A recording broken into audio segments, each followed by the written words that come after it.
لیکن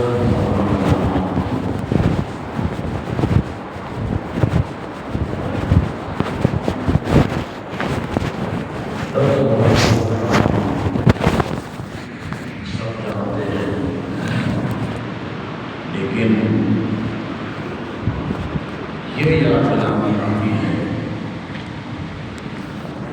کہ 10 مرتبہ الحمام تو ہے، لیکن عجب اتفاق ہے کہ 10 مرتبہ ہونا اور جمعے کا دن ہونا یہ بہت ہی عجیب اتفاق ہے۔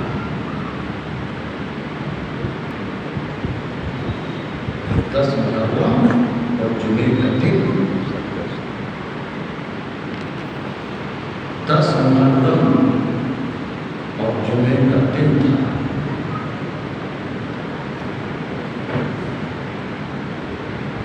اور وقت بھی جمعے کا تھا۔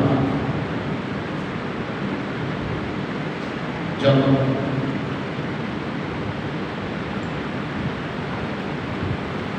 لباس رسول جگر گوش اردو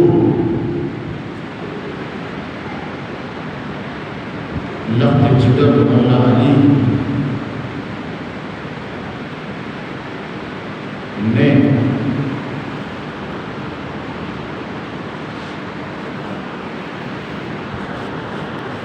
خاندان امت کے چمکتے دمکتے مہکتے پھولوں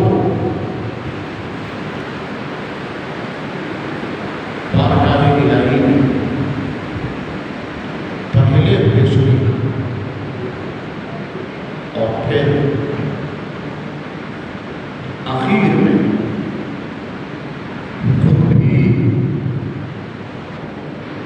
شہادت کا جام نوش فرمایا۔ 10 محرم تھی، جمعے کا یہ دن تھا جب ظلم کی انتہا ہوئی۔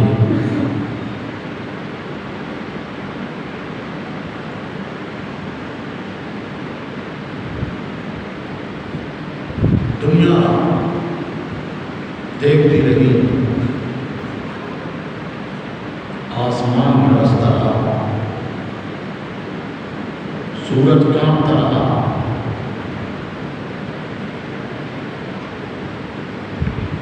سارے فرشتے روتے رہے،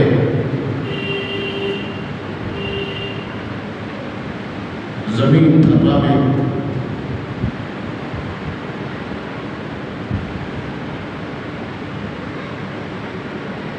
اور ظلم کی انتہا ہو گئی۔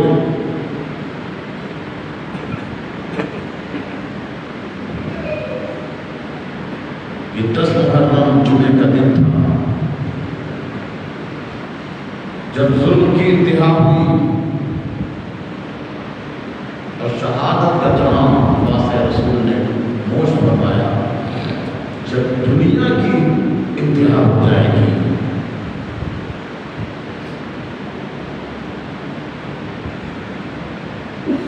اس وقت 10 محرم ہوگی اور جمعے کا دن ہی ہوگا۔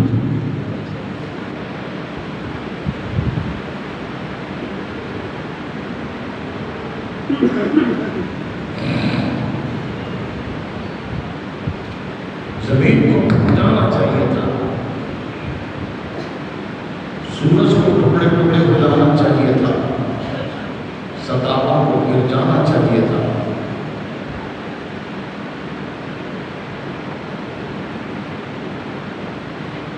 پہاڑوں کو ریزہ ریزہ ہو کر ہوا میں اڑنا تھا، لیکن تھرا گئے، کانپ گئے۔ کیوں نہیں اڑے؟ کیوں نہیں زمین فنا ہوئی؟ اس لیے کہ قیامت آنا ابھی باقی تھی۔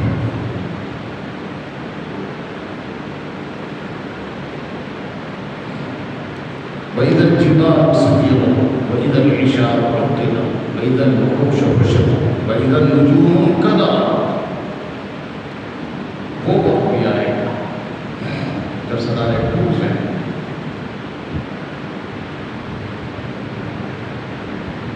یہ عجیب غریب اتفاق ہے کہ 10 محرم اور جمعے کا دن. حاضرین،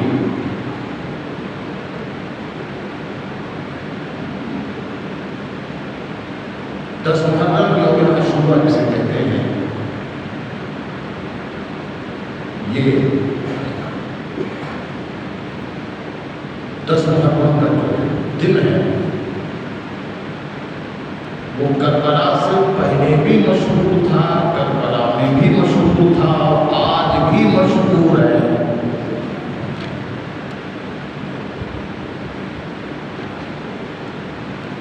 محرم یوم عاشورہ ہی تھا جب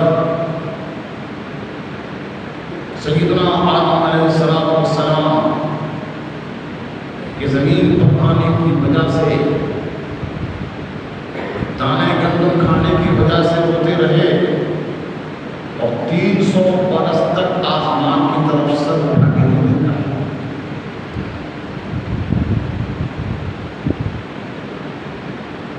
آخر توبہ قبول ہوئی تو کب توبہ قبول ہوئی؟ جب 10 محرم حرام اور یوم عاشورہ ہی تھا.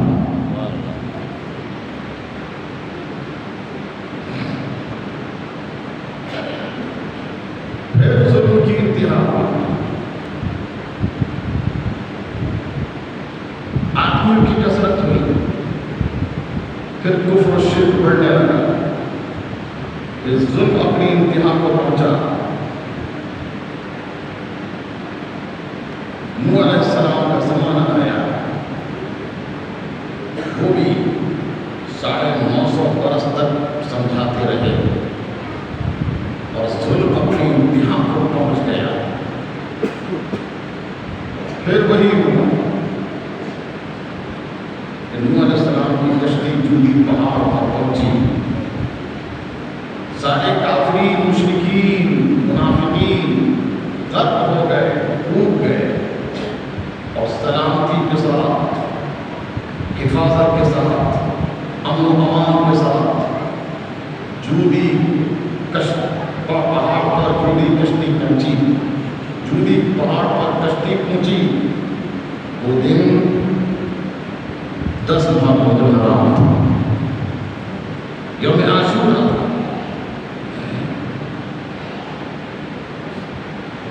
آپ غور کریں کہ پریشانیاں دور ہو گئی، خوشخبری مل گئی. پہلے واقعے میں بھی خوشخبری یہ کہ آدم علیہ السلام کی توبہ قبول ہو گئی. دوسری خوشخبری یہ کہ مومنین سلامتی کے ساتھ میں جودی پہاڑ پر پہنچ گئے، کافرین سے نجات مل گئی.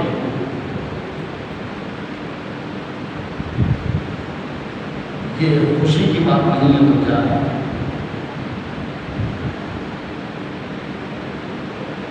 حضرت ابراہیم علیہ السلام پر ظلم کیا گیا اور ظلم کی انتہا ہو گئی کہ آگ میں پھینک دیا گیا. پھر خوشخبری ملی کہ جب ظلم کی انتہا ہو جاتی ہے وہیں پروردگار کے رحم کی ابتدا ہوتی ہے.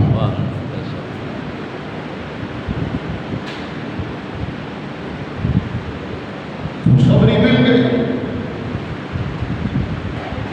آگ کے شعلے ٹھنڈی ہواؤں میں تبدیل ہو گئے. آگ گلے گلزار ہو گئی. ابراہیم علیہ السلام پر خوشخبری مل گئی، کامیابی مل گئی.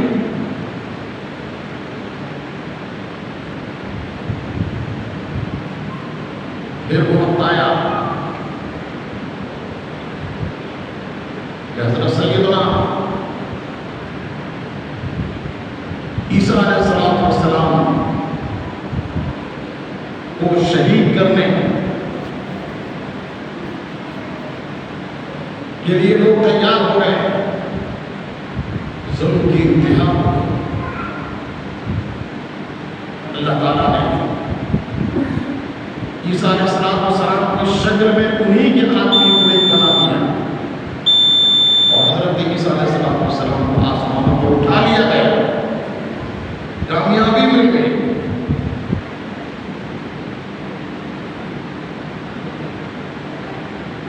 کامیابی مل گئی.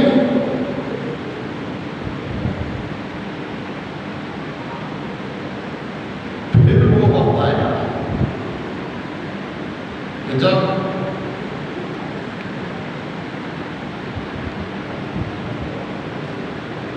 نواسۂ رسول جگر پوشے کو جام شہادت نوش فرمایا. ظلم کی انتہا ہو گئی. کامیابی نے قدم چھوڑ دی. کامیابی مل گئی. 10 مرحبا محترم حاضرین، معزز سامعین، آئیے آپ غور فرمائیں. ایرانیوں نے، شیعوں نے، رافضیوں نے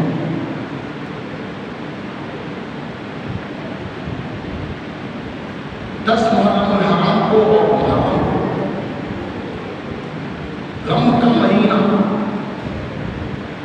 اور وہ بھی بناوٹی دھونے کا مہینہ بنا لیا.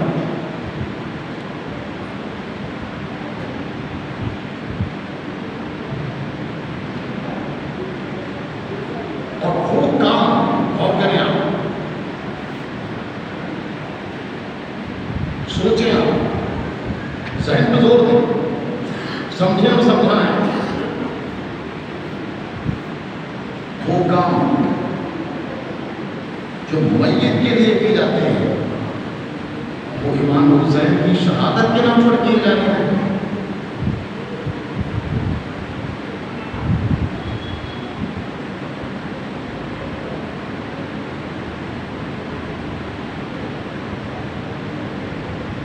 ماتم کرنا اور زیارت فاتحہ کرنا میت کے لیے نہیں کیا ہے.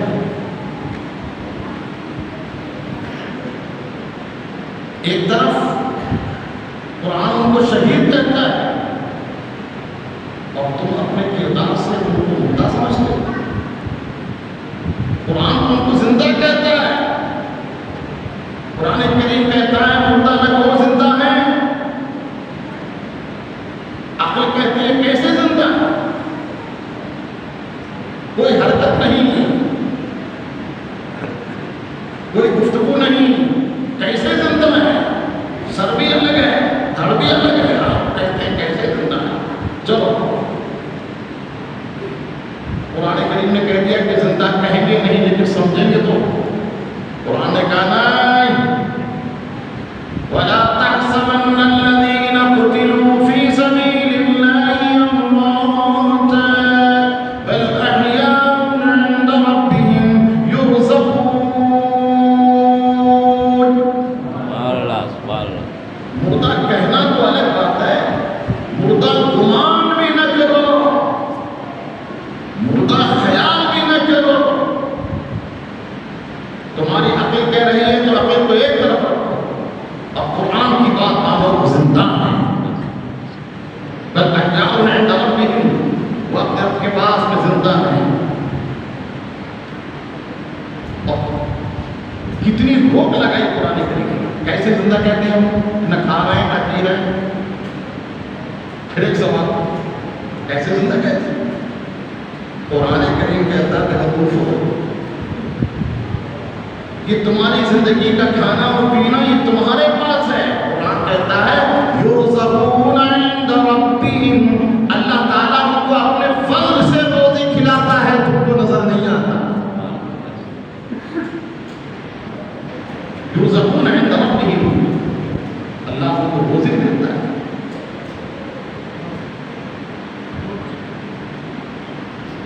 یستبشرون بنعمت من اللہ، اور وہ تو خوش ہیں، ایسے خوش ہیں کہ ایک دوسرے کو خوشخبری سناتے ہیں، مبارک ہو کہ شہادت نصیب ہوئی اور اللہ تعالیٰ نے جنت عطا فرمائی، تو مبارکباد دیتے ہیں دوسرے کو. یستبشرون قرآن کریم میں ایک دوسرے کو خوشخبری دیتے ہیں، مبارکباد دیتے ہیں. خوشخبری مبارکباد کیسے دی جاتی ہے؟ غم کی ہے خوشی کی؟ وہ تو مبارکباد دیتے ہیں، خوش ہیں. ہاں اس ظلم کی انتہا پر رونا آئے تو اس میں کوئی مذاکرہ نہیں، وہ الگ بات ہے. حاضرین، سید الشہداء امام حسین رضی اللہ تعالیٰ عنہ کی شہادت آج اس کی جھلک میں قرآن کریم سے پیش کرتا ہوں. شہادت امام حسین کربلا کے واقعے کی جھلک قرآن سے پیش کرتا ہوں. آئیے قرآن اور ہم مل کر قرآن پڑھیں. میرے بچوں، نادانوں، میں اپنے چھوٹوں کو، اپنے بچوں کو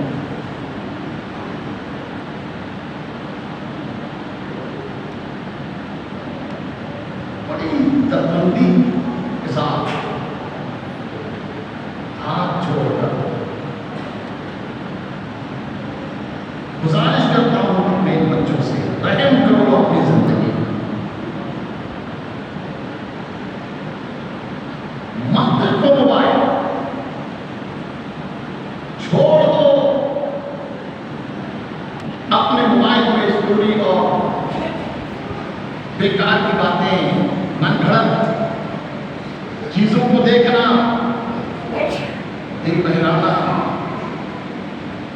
چھوڑ دو، چھوڑ دو.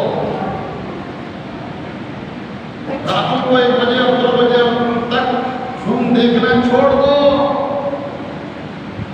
کربلا والوں کا واسطہ، نواسۂ رسول کا واسطہ، تم کو تمہارے باپ دادا کا واسطہ چھوڑ دو. اگر تم کو دیکھنا ہے یہ موبائل دیکھنے کے بجائے آؤ موبائل سے کہیں بہتر قرآن دیکھو. کہہ دو سبحان سبحان. اس کو دیکھنے کے بجائے قرآن دیکھو. آپ جانتے ہیں کیا نظر آئے گا؟ موبائل میں من گھڑت نظر آئے گا، اس سے کہانی نظر آئے گی، جھوٹے واقعات نظر آئیں گے، تمہارے نفس کو ابھارنے والی چیزیں نظر آئیں گی. اور دیکھتے دیکھتے سو گئے، ہو سکتا ہے کپڑے گندے ہو جائیں، فجر کہاں چلی جائے. اور جب سو جاؤ گے دیکھتے دیکھتے تو شیطان نظر آئے گا، بلائیں نظر آئیں گی، جو دیکھ رہے ہیں وہی نظر آئے گا. قسم خدا کی قرآن دیکھتے دیکھتے، درود پاک پڑھتے پڑھتے، درود و سلام پڑھتے پڑھتے، ذکر و اذکار کرتے کرتے اگر سو جاؤ گے تو آپ کو یاد ہونا چاہیے کہ آپ کو کیا نظر آئے گا. آپ کے کپڑے بھی پاک رہیں گے، آپ بھی پاک رہیں گے، اور جب سو جاؤ گے تو آپ کو مدینہ نظر آئے گا. بغیر کرو اپنی حالت، مدینہ نظر آئے گا. اور قرآن پڑھو تو قرآن میں کیا نظر آئے گا آپ کو؟ حضرت نوح علیہ السلام کا زمانہ نظر آئے گا، حضرت صالح علیہ السلام کا زمانہ نظر آئے گا، حضرت ابراہیم کا زمانہ نظر آئے گا، حضرت موسیٰ کا زمانہ نظر آئے گا، حضرت عیسیٰ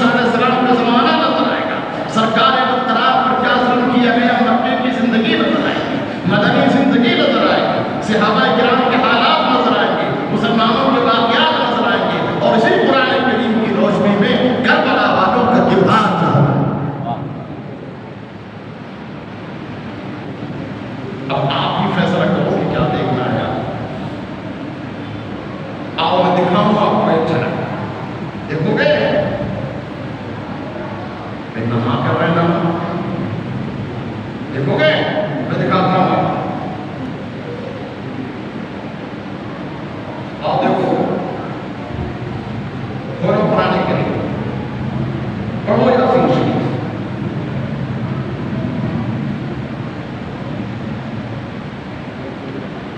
اپنی تصور کی آنکھوں سے آپ نے قرآن کھولا، یاسین شریف کھولے، ایک رکوع کے بعد دوسرا رکوع شروع ہوا. پڑھو وَاضْرِبْ لَهُم مَّثَلًا أَصْحَابَ الْقَرْيَةِ إِذْ جَاءَهَا الْمُرْسَلُونَ.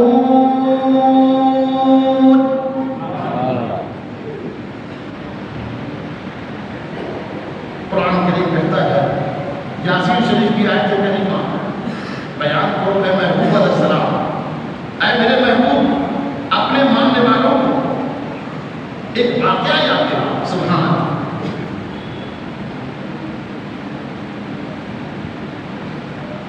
بیان فرماتا ہے پروردگار اور زبان ہے مصطفیٰ کی. سناؤ، کس سے کہا جا رہا ہے؟ محبوب سے. کسے سناؤ؟ اپنے غلاموں کو سناؤ. وَاضْرِبْ لَهُم مَّثَلًا أَصْحَابَ الْقَرْيَةِ إِذْ جَاءَهَا الْمُرْسَلُونَ. سناؤ. انتاکیہ ایک مقام ہے. حضرت سیدنا عیسیٰ علیہ السلام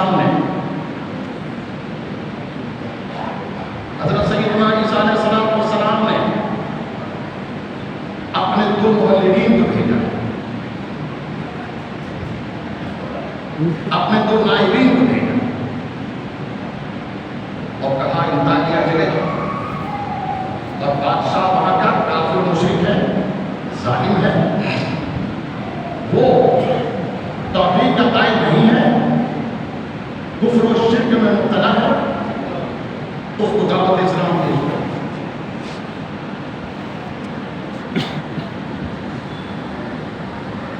حضرت عیسیٰ علیہ السلام نے دیکھا، بھیجا، پہنچے یہ دونوں، انہوں نے دعوت اسلام پیش کی. ہم عیسیٰ علیہ السلام کے بھیجے ہوئے، ہم کو انہوں نے بھیجا ہے اس لیے کہ تم کو دعوت اسلام پیش کریں اور بتائیں کہ کفر و شرک چھوڑ دو، یہ جہنم کے کام ہیں، جنت کا راستہ اختیار کرو، عیسیٰ علیہ السلام پر ایمان لاؤ. بادشاہ نے سنا کہ میری مرضی کے خلاف نئے دین کی باتیں کرنا بجائے اسلام قبول کرنے کے، اس نے حکم دیا کہ جیل میں ڈال دو. جیل میں قید خانے میں. بادشاہ کا حکم، فوراً جیل میں ڈال دیا. اب حضرت عیسیٰ علیہ السلام نے غور فرمائی. حضرت عیسیٰ علیہ السلام نے تیسرے کو بھیجا، تم جاؤ اور حالات دیکھو اور ذرا ہوشیاری سے جاننا. اللہ کے نبی باخبر ہوتے ہیں. سمجھ آیا؟ تو ہم اہل سنت نہیں ہیں جو نبی کو یہ کہیں کو پتہ ہی نہیں ہے. ہم اہل سنت ہیں، عاشق رسول ہیں، ہمارا عقیدہ ہے. سر عرش پر ہے تیری نظر، تیرے فرش پر ہے تیری نظر، ملکوت ملک میں کوئی شے نہیں وہ جو تجھ پہ عیان ہے. رہتے ہیں مدینے میں، زمانے کی خبر ہے. وہ نبی جو باخبر رہتے ہیں، اسی لیے تیسرے کو بھیجا عیسیٰ علیہ السلام، تم جاؤ اور ہوشیاری سے جانا. حضرت عیسیٰ علیہ السلام کے بھیجے ہوئے یہ تیسرے پہنچے اور انہوں نے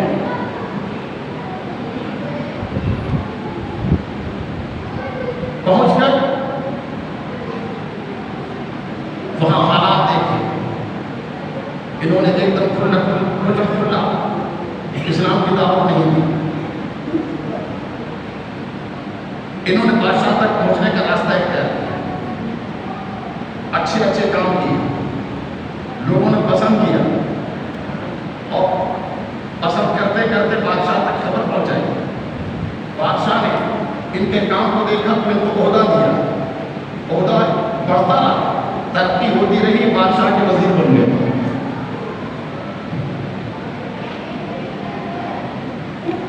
یہ حکمت تھی، بادشاہ کے وزیر بن گئے۔ دیکھیے غور کیجیے کہ طریقے تبلیغ جدا جدا ہے،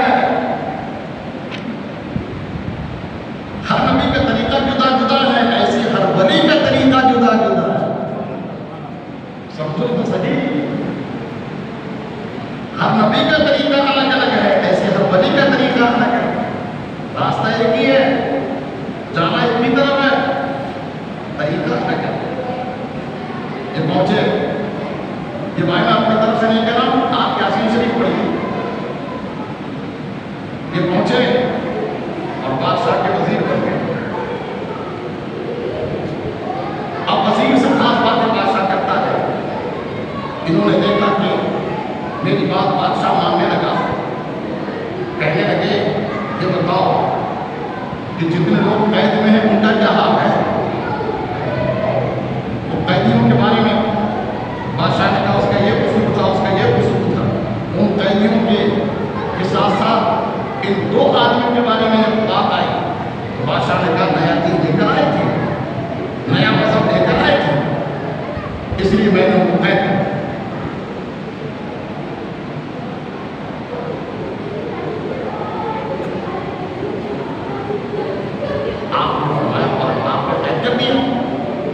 نیا دین نیا مذہب لائے تھے، تو اتنی بار پر آپ نے ان کو قید کر دیا، ان کی بات سنی بھی کہ نہیں کہ وہ نیا دین کون سا ہے، نیا مذہب کون سا ہے، سنے بغیر آپ نے قید کر دیا۔ بادشاہ نے کہا میں نے سنی تو نہیں، مجھے کچھ غصہ آیا اور میں نے قید کر دیا، میں نے ان کی بات نہیں سنی۔ آپ نے فرمایا کہ وزیر بھائی یہ غلط بات تو سننا چاہیے تھی آپ سے، آپ نے بات کیوں نہیں سنی؟ بات سنیے، پھر فیصلہ کرنا تھا۔ ٹھیک ہے، اس وقت نہیں سنی، اب بلاتا ہوں، تمہارے سامنے سنتا ہوں، کیونکہ بادشاہ وزیر بنا چکا تھا، اسی کا ٹھیک ہے، اب تمہارے سامنے سنتا ہوں۔ ان کو بلایا، کہا کیوں آئے تھے ہمارے شہر میں؟ کہنے لگے کہ ہم عیسیٰ علیہ السلام کی طرف سے آئے تھے، انہوں نے ہم کو بھیجا اور اس لیے بھیجا کہ آپ کو کفر و شرک سے نکالیں، جہنم کے راستے سے ہٹائیں، جنت کا راستہ بتائیں، عیسیٰ علیہ السلام پر آپ ایمان لائیں، ہم ان کے بھیجے ہوئے ہیں، اس لیے ہم آئے تھے۔ بادشاہ نے کہا اچھا ٹھیک ہے، اپنے وزیر سے کہا ان سے سوال کرو، آپ ہی سوال کرو کہ نیا مذہب کیا ہے؟ جو وزیر بنے ہوئے تھے وہ بھی کوئی اور نہیں، عاشق رسول عیسیٰ علیہ السلام کے بھیجے ہوئے تھے، تدبیر سے وہاں پہنچے تھے۔ آپ نے فرمایا کہیے آپ کے مذہب کی نشانی کیا ہے، آپ کے حق ہونے کی دلیل کیا ہے، آپ کو کیسے جانا جائے کہ آپ سچے ہیں، کیسے مانا جائے کہ عیسیٰ علیہ السلام نے یہی آپ کو بھیجا ہے، اس کا پروف کیا ہے، دلیل کیا ہے؟ آپ نے جب یہ سوال کیا ان دونوں آدمیوں نے کہا کہ سنیے اس کا پروف یہ ہے کہ جو کام عیسیٰ علیہ السلام کرتے ہیں، معجزہ دکھاتے ہیں، وہی کام ہم بھی کرتے ہیں۔ وہ کیا کرتے ہیں؟ وہ یہ کرتے ہیں کہ ماتا صاحب اندھے پر اگر ہاتھ پھیر دے تو وہ اندھا بینا ہو جائے، جس کا کہیں علاج نہ ہو اس کے لیے ہم ہاتھ پھیرتے ہیں کہ اس کا علاج ہو جائے۔ اور حق تو یہ ہے کہ عیسیٰ علیہ السلام کا معجزہ یہ ہے کہ وہ مردے سے کہتے ہیں کہ کھڑا ہو تو وہ کھڑا ہو جائے۔ بادشاہ نے کہا واہ یہ تو بہت بڑی بات ہے، چلیے بیماروں کو ٹھیک کرنا یہ تو بات کی بات ہے، یہ مردے کو زندہ کرنا یہ بڑی بات ہے، آؤ میرے ساتھ یہ قبر پہ لے جاتا ہوں، مردے کو زندہ کرو۔ تو چلیے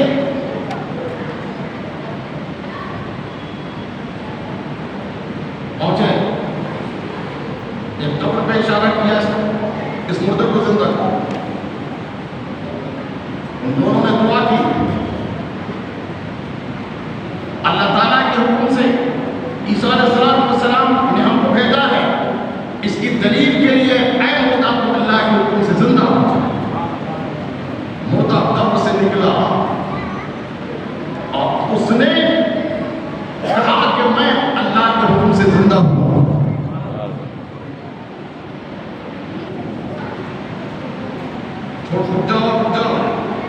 بیٹھ جاؤ، قرآن کریم پڑھو۔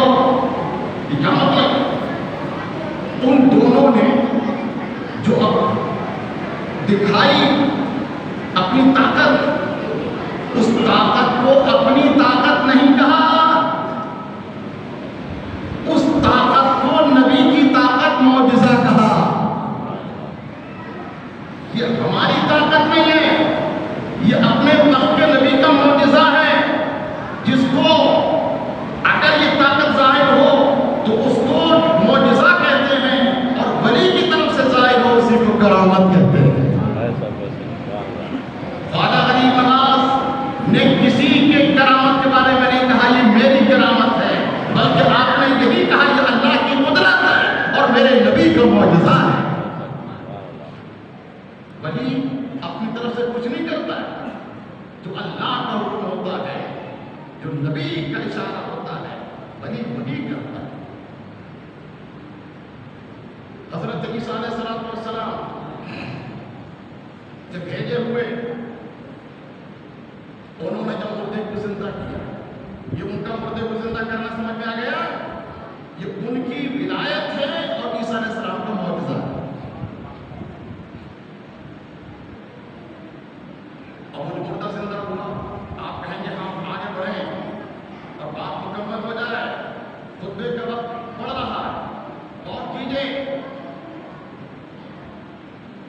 اس مردے سے پوچھا کیا حال ہے، کہو کیا کہنا چاہتے ہو؟ اس مردے نے کہا میں یہ کہنا چاہتا ہوں کہ اللہ کا لاکھ لاکھ شکر احسان ہے کہ مجھے موت آئی تو میں کافر تھا اور اللہ نے زندہ کیا تو اب میں ایمان لاتا ہوں۔ اور میں گواہی دیتا ہوں کہ حضرت عیسیٰ علیہ السلام حق ہیں، اور یہ بھی گواہی دیتا ہوں کہ یہ تینوں حق ہیں۔ بادشاہ کہنے لگا تین کہاں ہیں، دو ہی تو ہیں۔ کہیے سبحان، کیا بات ہے؟ ارے موبائل دیکھنے والوں، اب سمجھ میں آیا؟ اس سے اچھا بھی کچھ دیکھو گے؟ یہ دیکھو، اگر دیکھنا ہے آپ کو تو یہ دیکھو، قرآن میں دیکھو کیا نظر آتا ہے۔ مجھے بتاؤ کیا دیکھو گے؟ قرآن دیکھو گے موبائل؟ ارے بھائی موبائل میرے پاس بھی ہے، کہ آپ یہ ہیں کہ حضرت آپ بھی تو دیکھتے ہیں، میں ٹائم دیکھتا ہوں نماز کا۔ بیکار نہیں، جس کو کام کی بات کرو بھائی، چاقو اگر ہاتھ میں ہے تو آپ کو معلوم ہونا چاہیے کہ اس چاقو سے ہاتھ کاٹیں یا سیب کاٹیں۔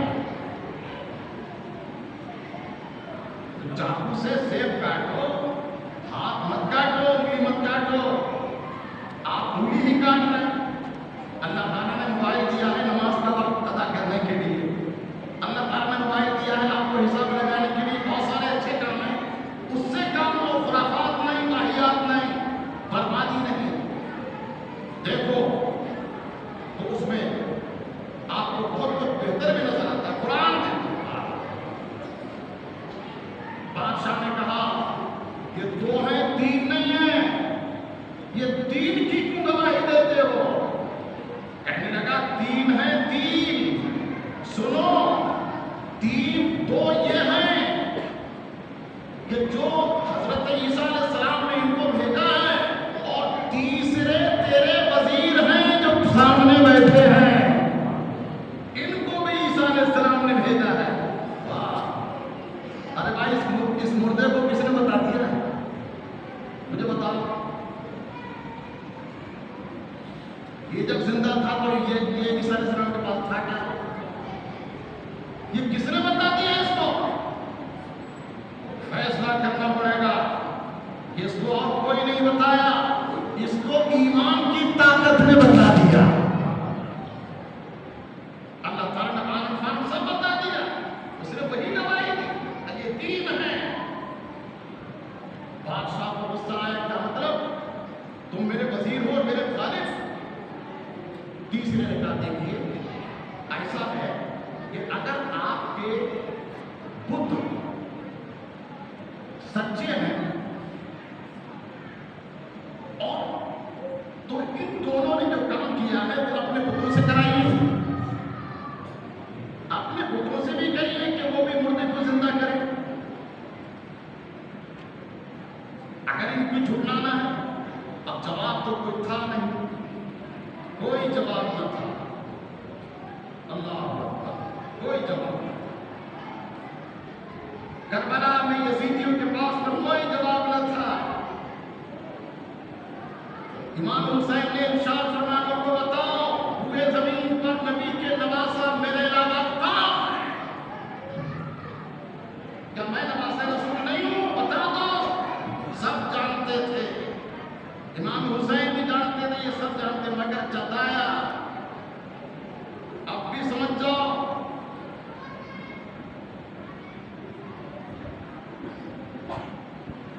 تیسرے اللہ کے ولی نے کہا کہ یہ جھوٹے ہیں تو بتاؤ تم بھی اپنے مردوں سے کہو کہ مردوں کو زندہ کریں، تو جواب کوئی نہ تھا۔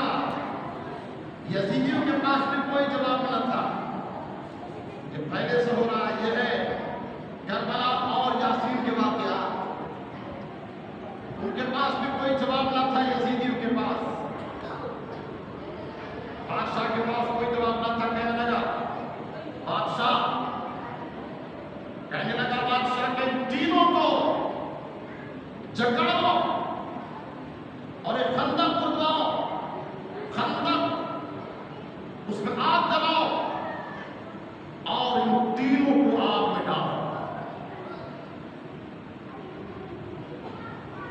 خندق کی تیاری کی گئی، ابھی تیاری ہو رہی تھی کہ ایک آدمی دوڑتا ہوا آیا، ایک آدمی دوڑتا ہوا آیا اور اس نے کہا بادشاہ سن لو میری بات، یہ میں اپنی طرف سے نہیں کہہ رہا ہوں، پیارے قرآن کہتا ہے وَجَاءَ رَجُلٌ مِّنْ أَقْصَى الْمَدِينَةِ يَسْعَىٰ، ایک آدمی دوڑتا ہوا آیا اور اس نے کہا یہ کیا کر رہے ہو؟ مَن لَا يَسْأَلُكُمْ أَجْرًا وَهُمْ مُهْتَدُونَ، تم ان کو بے قصور کیوں شہید کر رہے ہو؟ یہ تو ہدایت والے ہیں، ایمان والے ہیں، ان کو کیوں شہید کر رہے ہو؟ بادشاہ نے کہا تو کون، کہاں سے آیا، کیا تو بھی مومن ہے، کیا تو بھی ایمان والا ہے؟ سنو، فخر سے کہا 23واں جز پہلی آیت کریمہ یاسین شریف کی آیت وَمَا لِيَ لَا أَعْبُدُ الَّذِي فَطَرَنِي وَإِلَيْهِ تُرْجَعُونَ، ارے پہلے والا آواز سے کہو سبحان اللہ، یار ابھی بھی عاشورے کے دن بھی نہیں کہو گے، کب کہو گے؟ کہو سبحان اللہ، الحمدللہ، اللہ اکبر۔ آپ اور کیجئے، اس مومن نے کہا کیسے میں مومن نہ ہو جاؤں؟ وَمَا لِيَ لَا أَعْبُدُ الَّذِي فَطَرَنِي وَإِلَيْهِ تُرْجَعُونَ، اس ذات پر ایمان کیوں نہ لاؤں جس نے مجھے پیدا کیا اور اسی کی طرف کو جانا ہے۔ سن رہے ہیں آپ؟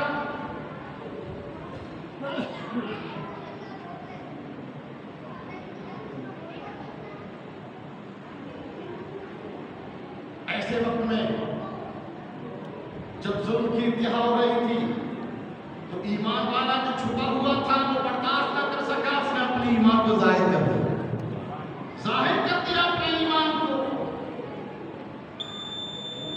کربلا کی سرزمین پر ظلم کی انتہا ہو رہی تھی، ایسے وقت میں ایک نوجوان داخل ہوا جس کو 17 دن ہوئے تھے شادی کو، نوجوان گھر میں آیا اور کہنے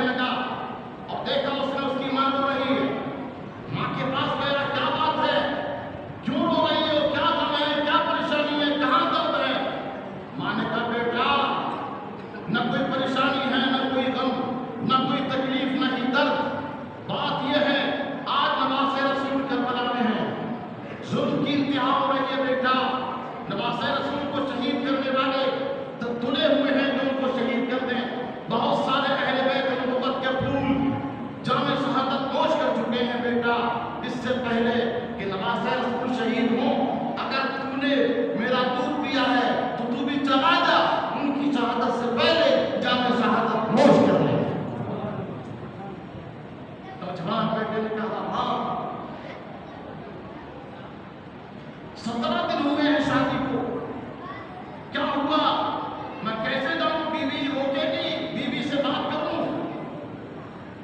بیوی کی ماں کہنے لگی بیٹا بیوی کے پاس جاؤ گے وہ روکے گی،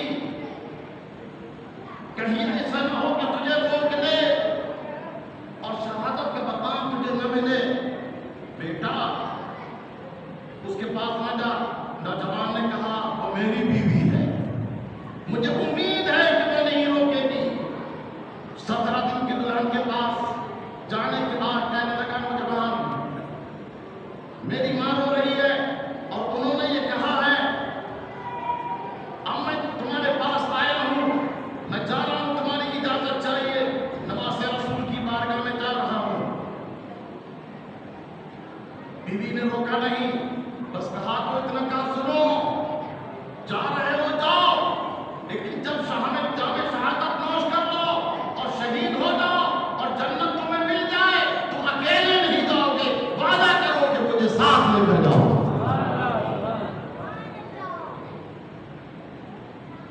یہ ہے سچی دلہن، یہ ہے سچی بیوی۔ جب تک میرے پاس میں واقعات آ رہے ہیں رونا آتا ہے، جب تک کہ نوالے ملتے رہے، ساڑی ملتی رہی، گاڑی ملتی رہی، گھماتا رہا، جب تک ساتھ رہا، جب فاقہ ہونے، جب کاروبار ختم ہو گیا تو پھر دشمن ہو گیا۔ ہونا چاہیے نہیں چاہیے ایسا شوہر؟ کیا ہوگا اس قوم کا؟ کربلا کے ماننے والوں سوچو، غور کرو کیا ہوگا ہمارا۔ سچی بیوی وہ ہے جو خوشی میں ساتھ دیتی ہے اور غم میں بھی ساتھ دیتی ہے۔ میں جاؤ، مجھے بھول نہ جانا، اکیلے نہ جانا جنت میں۔ کہ ٹھیک ہے وعدہ کرتا ہوں، قدم نہیں رکھوں گا جنت میں جب تک کہ میں تجھے نہ دے دوں۔ گئے نواز رسول کی بارگاہ میں، اجازت طلب کی، سرکار نے ارشاد فرمایا تم کو ضرورت نہیں، یہ میرے خون کے پیاسے ہیں۔ ضد کی بہر صورت سرکار امام حسین نے اجازت عطا فرمائی، اور جب شہید ہوئے اور شہید ہونے کے بعد جب آخر وقت آیا تو ماں کی گود میں سر رکھنے کے بعد میں جامع شہادت نوش فرمائی۔ حضرات پتہ چلا کہ جب ظلم کی انتہا ہو جائے تو اپنے ایمان کا اظہار کرو، ہم نہ کہیں تو مرنے دو، یہ نہیں، آپ کو جو طاقت دی آپ کچھ کیجئے۔ حضرات سید الشہداء امام حسین رضی اللہ تعالیٰ عنہ کی شہادت کا بات پوری کر دوں، آئندہ موقع ملے نہ ملے۔ یہ آئے اور آگے خدا کے انہوں نے کہا کیوں ظلم کر رہے ہو ان تینوں پر؟ وَمَا لِيَ لَا أَعْبُدُ الَّذِي فَطَرَنِي وَإِلَيْهِ تُرْجَعُونَ، میں بھی مومن ہوں، کیوں ایمان نہیں لاؤں جس نے مجھے پیدا کیا، وَإِلَيْهِ تُرْجَعُونَ، اور اسی کی طرف جاؤں گا میں۔ بادشاہ کو غصہ آیا، کہنے لگا اچھا تو پہلے اسے قتل کرو، پہلے اسے قتل کرو، پکڑو اسے۔ رسیوں میں جکڑا گیا اور جکڑنے کے بعد اس کو مختلف قسم کی تکلیفیں دی گئیں، اور جب زخم کھاتے کھاتے جامع شہادت نوش کرنے لگے، آگے بولنے سے پہلے میں آپ سے وعدہ لیتا ہوں، کہو گے سبحان اللہ۔ ابھی جامع شہادت نوش کیا نہ تھا، ابھی رسیوں میں جکڑا گیا تھا، ابھی روح نکلی نہ تھی، ابھی روح نکلی نہ تھی کہ آسمان کے فرشتے آ گئے اور شہید ہونے والے کو جنت کی خوشخبری عطا فرمائی۔ غم نہ کر، جنت تیرا انتظار کر رہی ہے۔ جانتے ہیں آپ، اب سنو قرآن، وہ شہید ہونے والا مسکرانے لگا اور اس نے جو کہا، اس نے جو کہا، ایسا پیارا جملہ اس شہید نے جو کہا، اس کو قرآن کریم نے بیان فرمایا اور قیامت تک تلاوت کیا جائے۔ کیا کہا اس نے؟ فرشتوں کو دیکھنے کے بعد اس نے یہ کہا، قال یا لیت قومی یعلمون بما غفر لی ربی وجعلنی من المکرمین۔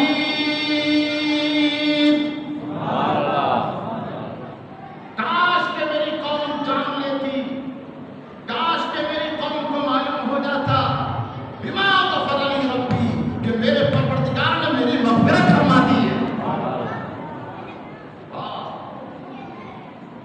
جانے سے پہلے، شہید ہونے سے پہلے جنت دیکھ رہے ہیں حضرات۔ سرکار امام حسین کے بڑے صاحبزادے علی اکبر،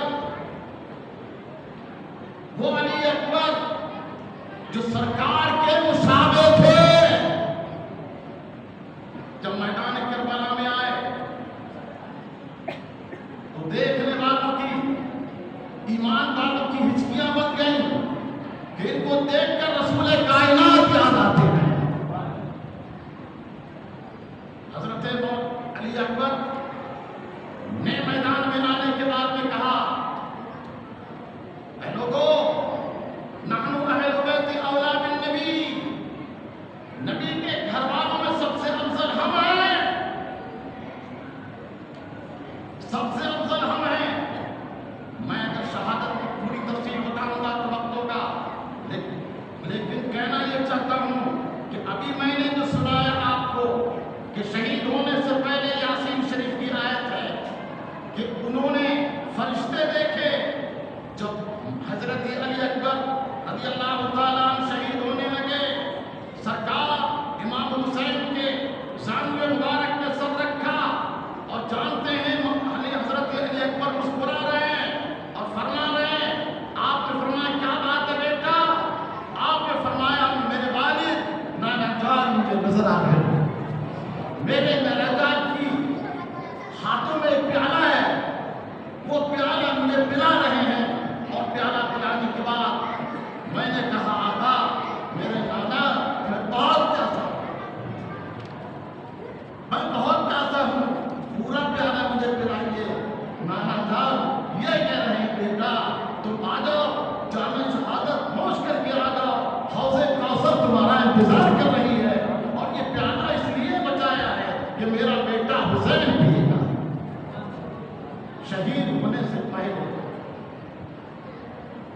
جنت دیکھ رہا ہے شہید، جنت، اور جب جنت دیکھتا ہے مسکراتا ہوا جامع شہادت نوش کر لیتا ہے۔ میرے نوجوانوں، بزرگوں، بچوں، تم کربلا والوں کو یاد کرو، اپنی زندگی پر رحم کرو، عاشورے کے دن دعائیں کرو کربلا والوں کے وسیلے سے، کہ جس طرح کربلا والوں نے ہر مصیبت کو برداشت کیا مگر ایمان پر قائم رہے، اسی طرح ہر پریشانی کو ہم برداشت کریں گے، ہر مصیبت کو ہم برداشت کریں گے، لیکن ایمان پر قائم رہیں گے۔ جو جان مانگو تو جان دیں گے، جو مال مانگو تو مال دیں گے، مگر یہ ہم سے نہ ہو سکے گا، نبی کا چاہو جلال دیں گے۔ علم حاصل کرو، تعلیم حاصل کرو، موبائل کی لعنت کو چھوڑ دو، نشہ کرنا چھوڑ دو، اپنی زندگی پر رحم کرو، اپنی بیویوں پر رحم کرو، اپنے بچوں پر رحم کرو، اپنی زندگی پر رحم کرو، کربلا والوں کو یاد کرو اور حق پر قائم رہو، ایمان پر قائم رہو۔ ایمان ہی آپ کا ساتھ دے گا، قبر میں بھی ایمان ہی کام آئے گا آپ کے لیے، حشر میں بھی۔ بند نقطہ نمازوں کو ادا کرو، اپنے بچوں کو مغرب کے بعد کے علاوہ فجر کے بعد بھی آپ بھیجو۔ دشمنوں کی ہر سازش سے ہوشیار ہو۔ دشمن ایک شکل میں نہیں ہے، یہودی کی شکل میں ہے، کافر کی شکل میں ہے، مشرک کی شکل میں ہے، ہندو کی شکل میں ہے، منافق کی شکل میں ہے، اپنوں کی شکل میں ہے۔ دشمن آپ کا ہر شکل میں ہے، اس کو پہچانو۔ اللہ تبارک و تعالی کربلا والوں کے وسیلے سے ہماری اسلامی زندگی پر ہمیں قائم رہنے کی توفیق عطا فرمائے، ہمارے ایمان و اسلام کی حفاظت فرمائے۔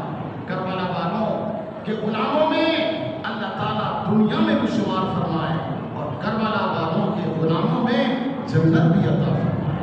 آمین بجاہ سید المرسلین و آخر